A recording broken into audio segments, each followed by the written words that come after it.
نسلی طور پر مسلمان گھرانوں میں پیدا ہو کر ہم نے یہ خیال کرنا شروع کر دیا کہ ہم بہترین امت ہیں. چنانچہ جب وہی مرض جو خود پسندی کا تھا اب وہ ملت کی حیثیت سے بھی ہمارے اندر آ گیا. اب ملت کی حیثیت سے بھی ہم نے وہ جو غلطیاں ملت کے طور پہ ہم کر رہے تھے ان کو سوچنے سمجھنے سے ہم عاری ہو گئے، اور نتیجہ یہ نکلا کہ ہم اب پوری دنیا میں اس خیال کے ساتھ جیتے ہیں کہ ہم بہترین لوگ ہیں، حالانکہ دنیا ہم سے ڈر رہی ہے، ہم سے نفرت کر رہی ہے، ہمارے بارے میں اس کے برے نظریات ہیں، ہماری وجہ سے ہمارے پیغمبر صلی اللہ علیہ وسلم کے بارے میں نازیبہ باتیں کر رہے ہیں اور اس کا سبب ہم بن رہے ہیں. لیکن اس کے باوجود ہم اس خیال میں غلطاں ہیں کہ ہم بہترین امت ہیں. نتیجہ یہ نکلا کہ ہم خرابیوں میں بڑھتے چلے گئے. چنانچہ ہماری اندر اصلاح کا جذبہ تو پہلے مرض کی وجہ سے بھی نہیں تھا، اس نے مزید اس کو محکم کر دیا. چنانچہ ہم دنیا کو اس طرح سے دیکھتے ہیں اور اپنے آپ کو دکھانا چاہتے ہیں کہ ہم جیسے بھی ہیں ہمیں بہترین سمجھو، اور ہمارے جو بھی باتیں ہیں، ہمارے جو بھی کارنامے ہیں ان کو سمجھو کہ وہ کتنے شاندار ہیں. اور در حقیقت ہم اصل راستوں سے ہٹ چکے ہوئے ہیں. ہمارے اندر وہ کوئی خوبی نہیں ہے جو صحابہ کے اندر موجود تھی. وہ اخلاق میں اعلیٰ ترین درجے پر تھے، سچائی پر قائم رہتے تھے، جھوٹ نہیں بولتے تھے، قوموں کو دھوکہ نہیں دیتے تھے، قوموں کے لیے سازشیں کر کے ان کے لیے موت کا سبب نہیں بنتے تھے، وہ دوسری قوموں کو جینے کا حق دیتے تھے. یہ ساری چیزیں ہمارے اندر نہیں ہیں، اور لیکن اس کے باوجود ہم یہ سمجھتے ہیں کہ ہم بہترین امت ہیں. تو جو پہلا مرض میں نے متعین کیا یہ اس کو مذہبی طور پر مزید تقویت دیتا ہے، اور صرف اس وجہ سے کہ آیت صحابہ کے لیے بولی گئی تھی ہم نے اپنے بارے میں اس کو سمجھ لیا. ٹھیک. اور تیسری بیماری آپ نے تکبر کی بیان کی ہے، تو تکبر کا آپ کس طرح ایکسپلین کریں گے؟ کیونکہ بظاہر تو ہماری سوسائٹی، ہم کس چیز پہ تکبر کریں؟ ہاں جی ہاں، بہت اچھی بات ہے. تکبر کا مطلب یہ ہوتا ہے کہ نبی کریم صلی اللہ علیہ وسلم سے ایک صحابی نے پوچھا کہ میں چاہتا ہوں کہ جس مجلس میں بیٹھوں میرے کپڑے سب سے اچھے لگیں، میرا جوتا سب سے اچھا لگے، میں سب سے اچھا لگوں، تو کیا یہ تکبر ہے؟ تو نبی کریم صلی اللہ علیہ وسلم نے فرمایا کہ نہیں، ان اللہ جمیل یحب الجمال، اللہ تعالیٰ بھی خوبصورت ہے اور وہ خوبصورتی کو پسند کرتے ہیں. تو پھر آپ نے تکبر کو ڈیفائن کیا ہے 2 لفظوں میں، بہت خوبصورتی سے آپ نے پوری بات سمجھائی ہے. آپ نے فرمایا کہ بطر الحق و غمت الناس، تکبر یہ ہے کہ تم حق کا انکار کرو اس وجہ سے کہ مجھے تم بتاؤ گے، میں یہ بات مان لوں، تمہاری بات مان لوں، تم کل کے بچے ہو اور مجھے سمجھانے آ گئے ہو، اس بنیاد پر میں حق کا انکار کر دوں، تو یہ تکبر ہوگا. اور غمت الناس کہ میں لوگوں کو حقیر سمجھوں، ان کے مقابلے میں اپنے آپ کو بڑا سمجھوں. تو یہ جو بیماری ہے یہ ہم میں سے ہر ایک فرد کو لاحق ہے، اور صرف فرد کے طور پر نہیں، قوم کے طور پر ہم تمام. میں نے قومی امراض اس لیے ان کو کہہ رہا ہوں کہ یہ وہ امراض ہیں کہ جو اکثریت کو لاحق ہیں. کچھ امراض ایسے ہوتے ہیں چند افراد کو ہوتے ہیں، لیکن بدقسمتی سے اس وقت جو میری امت پاکستان میں بستی ہے اس کی اکثریت کو یہ امراض لاحق ہیں. تو ہم میں سے ہر شخص متکبر ہے، ہر شخص، بعض اوقات اپنے خاندان کی وجہ سے، بعض اوقات اپنے کاروبار میں کامیابی کی وجہ سے، بعض اوقات اپنے شکل کی وجہ سے، بعض اوقات اپنے کسی بھی وجہ سے، اور بعض وجہیں ایسی ہیں کہ جن کی کوئی بنیاد نہیں ہوتی لیکن ہم متکبر ہوتے ہیں. تو تکبر میں یہ دونوں چیزیں ہمیں نظر آتی ہیں. ہم تمام دنیا کو اپنے سے حقیر سمجھتے ہیں، اور افراد میں دیکھ لیجئے، کسی مجلس میں بیٹھ جائیے، کسی جگہ بیٹھ جائیے، ہر آدمی دوسرے کے لیے کچھ ایسی باتیں کر رہا ہوگا کہ جس سے اس کو اپنی ذات کو بلند کرتا ہوا دکھائی دے گا اور دوسروں کو گراتا ہوا محسوس ہوگا. یہ اکثر جگہوں پہ آپ دیکھیں گے. اور ہمارے ہاں تو اس کی جو واضح نشانیاں ہیں وہ یہ کہ ہم چغلی کرنے والے ہیں، غیبت کرنے والے ہیں. تو چغلی اور غیبت کرنے کی وجہ کیا ہوتی ہے؟ صرف ایک ہی وجہ ہوتی ہے، وہ یہ کہ میں کسی وجہ سے کسی کو پسند نہیں کر رہا اور اب اس کو نیچا دکھانے کی کوشش کر رہا ہوں. اور اکثر اوقات پہ یہ ہوتا ہے کہ میں یہ اپنے آپ کو اچھا ثابت کرنے کے لیے دوسروں کی چغلی کر رہا ہوتا ہوں. تو مجھے ایک تسکین حاصل ہو رہی ہوتی ہے کہ وہ چھوٹا ہے، میں بڑا ہوں. اگرچہ تم مجھے چھوٹا سمجھ رہے ہو لیکن حقیقت میں وہ چھوٹا ہے اور میں بڑا ہوں. تو اس طرح سے یہ جو معاملہ ہے وہ تکبر کی شکل اختیار کر جاتا ہے. تکبر جو ہے وہ ہمارے جو بیماریوں میں سے وہ سب سے بڑی بیماری ہے، جس کو سب سے بڑا جرم شرک کے بعد قرار دیا گیا ہے. اور قرآن مجید نے یہ بتایا ہے کہ ایک اونٹ تو سوئی کے ناکے میں سے گزر سکتا ہے لیکن ایک متکبر آدمی جنت میں نہیں جا سکتا. کیوں؟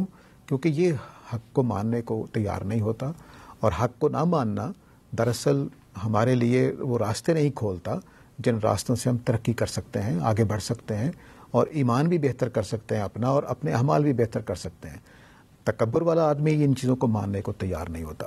تو پہلی جو 2 بیماریاں تھیں وہ مجھے اپنی غلطیوں کے اعتراف سے روکتی ہیں، اور جو تکبر کی بیماری ہے وہ مجھے اس بات سے روکتی ہے کہ میں حق کو مانوں، سچائیوں کو تسلیم کروں، اور جہاں مجھے جھکنا ہے وہاں جھکوں، جہاں مجھے ٹھہرنا ہے وہاں ٹھہر جاؤں۔ لیکن متکبر آدمی جہاں رکنا ہوتا ہے وہاں رکتا نہیں ہے، اس کی اپنی شان کے خلاف ہوتا ہے اور وہ سچائیوں کو قبول کرنے کو تیار نہیں ہوتا۔ اس کی بنیاد پھر اس کے اندر کچھ ایسے امراض مزید پیدا ہو جاتے ہیں۔ یہ بھی جو تکبر ہے یہ بھی ان بیماریوں میں سے ہے جو بہت ساری بیماریاں پیدا کرتا ہے۔ لیگ پولنگ، حسد، چغلی، غیبت، یہ تکبر کی پیدا کردہ بیماریاں ہوتی ہیں جو ہمارے اندر آ جاتی ہیں۔ اگر ہمارے کسی آدمی کو اگر جائزہ لینا ہو اپنا کہ میرے اندر تکبر تو نہیں ہے، وہ نگاہ دوڑائے کہ وہ چغلی تو نہیں کرتا زیادہ لوگوں کی، وہ حسد کا شکار تو نہیں ہوتا، وہ دوسروں کی خوبیاں دیکھ کر پریشان تو نہیں ہوتا۔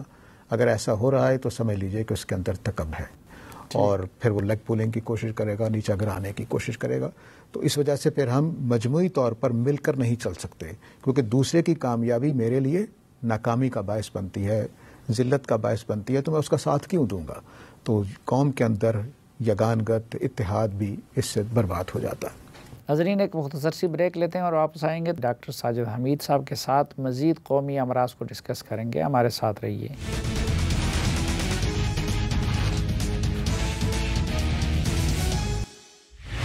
ایک بار پھر خوش آمدید آپ کو جرگے میں۔ آج کے جرگے میں ہمارے ساتھ ہے ڈاکٹر ساجد حمید صاحب، اور ان کے ساتھ بات ہو رہی ہے پاکستان کے قومی امراض سے متعلق۔ ڈاکٹر صاحب، بظاہر تو ہماری قوم کو مردہ قوم سمجھا جاتا ہے، لیکن آپ نے جذباتیت کو بھی امراض میں سے چوتھے مرض کے طور پہ رکھا ہوا ہے، تو جذباتیت سے کیا مراد ہے؟ جذباتیت جو ہے یہ ایک جذبات جتنے بھی ہیں وہ اپنے اصل کے اعتبار سے مثبت ہوتے ہیں۔ مثلا میرے اندر محبت کا جذبہ ہے، نفرت کا جذبہ ہے، یہ دونوں پازیٹیو ہیں۔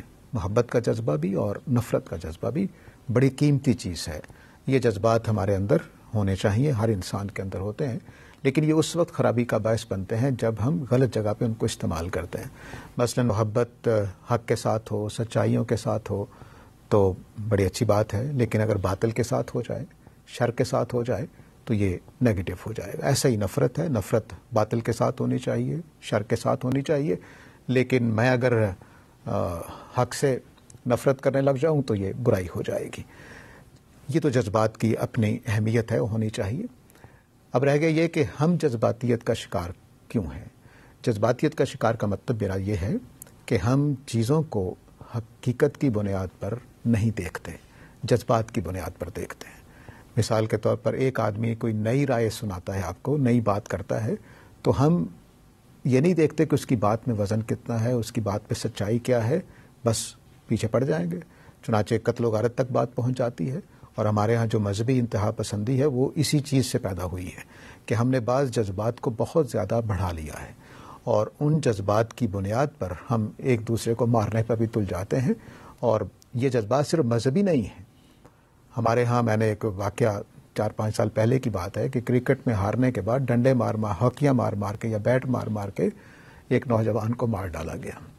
یہ جذباتیت کی انتہا ہے کہ آپ اپنی شکست کو تسلیم کرنے کو تیار نہیں ہیں، اور آپ نے ایک نوجوان کو اس طرح سے مار ڈالا ہے، اور جو کیفیت اس کے اوپر گزری ہوگی، ڈنڈے کھا کے مرنا کوئی آسان کام نہیں ہے، لیکن اس کو قبول کیا ان لوگوں نے اور ان کو مارتے رہے۔ اس طرح کے بے شمار واقعات مذہب کی بنیاد پر بھی ہو رہے ہوتے ہیں، اور سماجی بنیادوں پر بھی، کلچرل بنیادوں پر بھی، غیرت کے معاملات بھی، اس طرح ساری چیزیں۔ ہم کبھی بھی مثال کے طور پر غیرت میں زنا ہوتا ہے نا، سب سے بڑا جرم جو جنسی اعتبار سے ہوتا ہے، اس کی سزا کیا ہے؟ 100 کوڑے رکھی گئی ہے، یا رجم، بعض صورتوں میں رجم رکھی گئی ہے۔ لیکن دونوں صورتوں میں محض صرف بات کرنا یا کوئی اس طرح کی بات کرنا، ہم غیرت میں آ کے کہاں پہنچ جاتے ہیں۔ یہ وہ جذبات کے پہلو ہیں جس کی وجہ سے ہماری سوسائٹی میں کوئی نیا کام، کوئی ترقی کا کام، کوئی سوچا سمجھا نیا منصوبہ کرنا ناممکن ہو جاتا ہے۔ علم کی تحقیق کے اندر، میں چونکہ علم کی میدان سے تعلق رکھتا ہوں، تو ہمیں ہر روز نئی چیزوں کا سامنا ہوتا ہے، نئے سوالات کا سامنا ہوتا ہے۔ بعض اوقات روٹین سے ہٹ کر ہمیں جواب دینے پڑتے ہیں، ہماری تحقیق ہمیں کسی نئی جگہ پر لے جاتی ہے۔ لیکن اس کو ہم سوسائٹی میں متعارف نہیں کرا سکتے، کیونکہ اس کے بعد مار پڑنے کا ڈر ہوتا ہے، جذبات کا سامنا ہوتا ہے، لوگ باتوں کو سننے کو آمادہ ہی نہیں ہوتے، تیار ہی نہیں ہوتے۔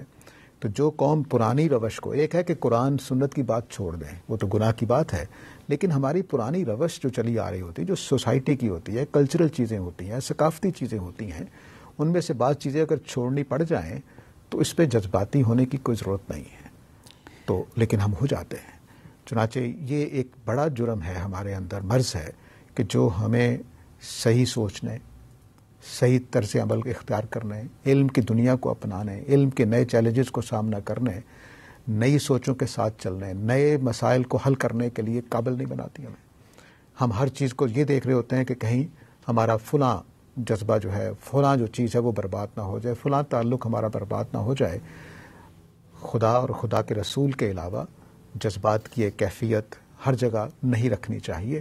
وہاں تو ہم ظاہر ہے کہ عقیدے کی بنیاد پر، اپنے مذہب کی بنیاد پر ایک محبت اور عقیدت رکھتے ہیں، لیکن وہاں پر بھی بعض اوقات ہم ایسی حدود سے تجاوز کر جاتے ہیں کہ ہلکی سی بات کسی کی زبان سے اگر نکلی ہے تو ہم اس میں بھی اسی قتل و غارت پہ آمادہ ہو جاتے ہیں، حالانکہ پہلا کام توبہ کروانے کا ہونا چاہیے۔ اس کو سمجھانا چاہیے کہ بھائی تم نے غلط کام کر لیا، توبہ کرو، اپنے ایمان کی خیر مناؤ۔ تو یہ کرنے کے بجائے ہم اگلے اقدامات پہ چلے جاتے ہیں۔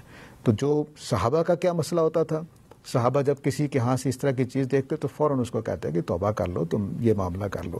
ان کو اسلام میں داخل کرنے کا جذبہ زیادہ ہوتا تھا، ہمارے ہاں اسلام سے نکال دینے بلکہ دنیا ہی سے نکال دینے کا جذبہ غالب ہوتا ہے۔ تو جذباتیت جو ہے وہ ہمیں سین اقدامات کرنے سے محروم کر دیتی ہے۔ اچھا، 5ویں نمبر پہ آپ نے بدگمانی کو رکھا ہے، تو بدگمانی کس طرح ہمارا قومی مرض بن گیا ہے؟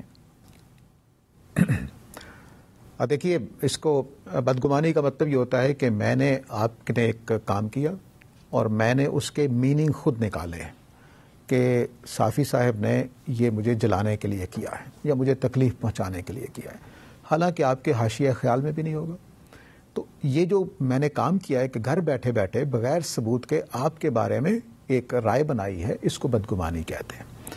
ہماری پوری تہذیب کے اندر خاص طور سے جوائنٹ فیملی سسٹم والے علاقوں میں یہ اتنی زیادہ تربیت ہمیں ہوتی ہے کہ ساس بہو کے اقدامات کو اور بہو ساس کے اقدامات کو، بھائی بھائی کے اقدامات کو، کاروبار میں شراکت دار ایک دوسرے کے اقدامات کو اسی نیگیٹو نگاہ سے دیکھ رہے ہوتے ہیں کہ اچھا اس نے یہ اس لیے کیا ہوگا، اس نے مجھے نیچا دکھانے کے لیے کیا، اس نے میرا نقصان کرنے کے لیے کیا، وہ تو مجھے ایسا پسند ہی نہیں کرتا، حالانکہ اس کا کوئی ثبوت نہیں ہوتا۔ سچی بات ہے کہ اتنا زیادہ یہ مرض ہے، اور مجھے اکثر میرے پاس طلاق کے کیسز بھی آتے رہتے ہیں، تو ان میں مجھے اگر میں کوئی مرض نکال سکتا ہوں تو وہ صرف یہ ہے کہ میاں بیوی یا ساس بہو کے درمیان بدگمانی کا رشتہ قائم ہو چکا ہے، غلط فہمیاں، غلط نتیجے، خود ہی بنائی ہوئی باتیں، خود ہی قائم کیے ہوئے تصورات دوسروں کے بارے میں ہم بناتے رہتے ہیں۔ نبی کریم صلی اللہ علیہ وسلم اس میں اتنے محتاط تھے کہ آپ یہ فرمایا کرتے تھے کہ دیکھو میرے پاس آ کر دوسروں کی برائیاں نہ کیا کرو، کہ میں جب ان سے ملنے جاؤں تو میرا ان کے بارے میں ذہن صاف ہو، یہ نہ ہو کہ میں تمہاری باتوں کے اثر میں ان کو برا سمجھنے لگ جاؤں۔ تو بدگمانی کیا کرتی ہے؟